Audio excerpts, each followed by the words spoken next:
Okay guys, I wanted to go over really quick for those of you that needed a refresher on how to do the edit to the beat. So you're going to find the song that you want, and it can be any song that you would like to use.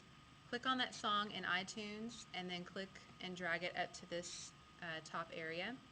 Click on the wheel and choose Clip Trimmer. You're going to come down here to the bottom, and if the song is really long, you can use these yellow bars to choose where the song begins and choose where the song ends. Then you're going to start playing the song using your space bar. So I'm going to press the space bar, and then every time I hear a beat that I want to use, I'm going to press the M key. So I'm going to press the space bar.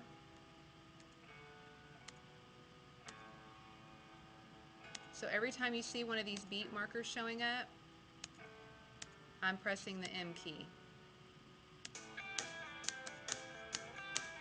So that's how you add beat markers, by pressing the M key. Okay, so I'm going to stop it there. You get the point, and I'm going to press done. Now that I have all my beat markers, I'm ready to start using my pictures. So I'm going to click on my camera so that iPhoto can come up. I'm going to choose the album that I created in iPhoto that has all my pictures in it that I want to use. And all the pictures should show up here in the order that I wanted them in. So if you don't have this part done, you need to open iPhoto and you need to drag all the pictures in that you want and then rearrange them in the order that you want. You can only do this inside of an album though. If you need help with that, let me know. So I'm going to click on the first picture. I'm going to do Command A, and I'm going to click and drag up here so that it adds those pictures. Now I had 48 pictures in here, and I know I didn't have 48 beat markers, so I'm going to have to do some deleting of pictures whenever all of this uploads. So once it's finished, then you'll be able to see all the pictures will actually snap to those beat markers that we created using the M key. Okay, so you'll see here none of mine have snapped to the beat marker. So I'm going to do Command Z to undo, and that's because in the View menu I don't have Snap to Beats checked. So I'm going to click on Snap to Beats.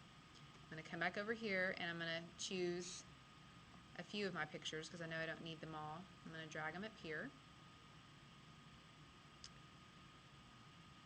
And now you'll see each one of those pictures has snapped to the beat. So once you're finished with this part and you have all of the beat markers filled, and you know how many beat markers to fill because when you go to the clip trimmer, it tells you down here at the bottom how many beat markers you have. So I had 28 beat markers. Alright, so I'm going to press done. And then the last thing I'm going to do is I'm going to go uncheck Snap to Beats. I'm going to click on the title area. I'm going to drag a title to the beginning, and I'm going to name it whatever I want the name of my Edit to Beat song to be. So I'm going to click on one of these backgrounds. I'm going to click on my song and drag it over to the very first picture, because if I don't do that, then all of the beats will be off. So I have to drag the song over to the very first picture so that everything snaps to the beat. And once I add this and change the title to what I want it to be, I'm going to add a title at the end, and it's going to say a Kim Munoz production or something like that.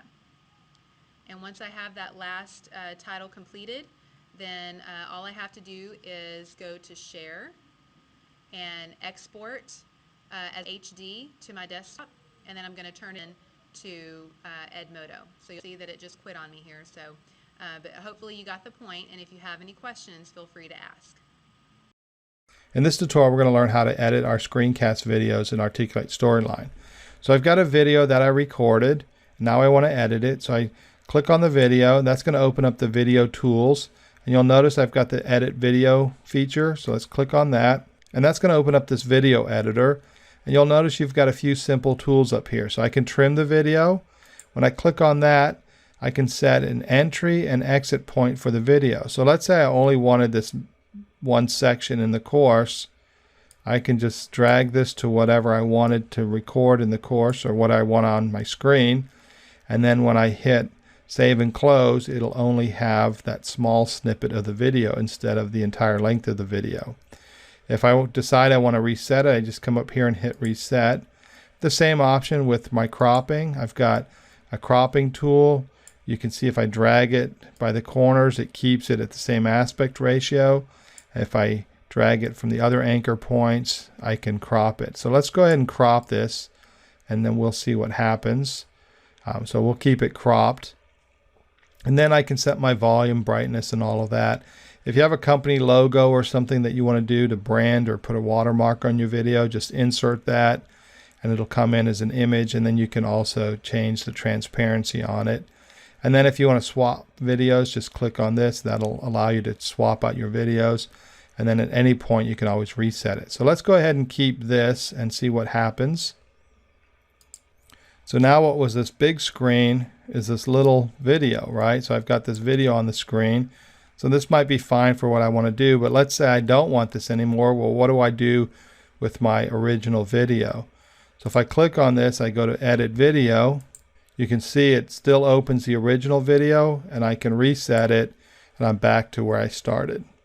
So working with the video editor is very simple. You can trim, crop, and then do some other adjustments, and then use those in your e-learning courses.